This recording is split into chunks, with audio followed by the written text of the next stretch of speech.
Pour les habitants du Caire, de Rabat ou d'Istanbul, c'est un son familier. Un peu moins dans le Maryland, à 30 minutes de la capitale américaine. Mais les fidèles de la région peuvent désormais prier dans ce centre islamique, le plus grand des États-Unis. Lors de son inauguration, le président turc Erdogan a dénoncé la montée de l'intolérance envers les musulmans et s'est dit choqué par le discours des candidats à la présidentielle.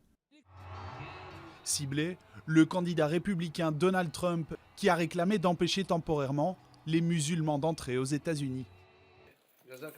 Rien de nouveau pour Ahmed Azeri, imam d'une association musulmane dans le Maryland. On parle beaucoup d'islamophobie parce que c'est un problème qui s'aggrave. Nous essayons d'apprendre aux gens à être fiers de notre identité musulmane, même d'afficher notre islam d'une façon qui montre aux Américains que nous sommes comme eux, que nous aimons ce pays et que nous respectons ses lois. Nous aimons cette terre. À 5 minutes de là, le nouveau centre islamique ne se limite pas aux prières pour attirer le grand public. Il abrite des jardins, un musée de l'art islamique, des bains turcs, une bibliothèque et des terrains de sport. Il y a un intérêt immense pour apprendre l'islam. Ce centre n'enseigne pas seulement la religion, mais aussi l'architecture islamique, la science et l'histoire de l'islam.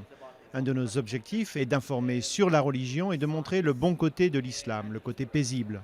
Dans cette ville de 10 000 habitants, l'ouverture du centre a jusqu'ici été plutôt bien accueillie. C'est génial pour le tourisme et puis les gens peuvent apprendre les uns des autres car plusieurs religions cohabitent ici. Pourtant, le sentiment anti-musulman reste fort dans de nombreuses parties des États-Unis. Une réalité que les musulmans américains espèrent bien changer avant les élections de novembre.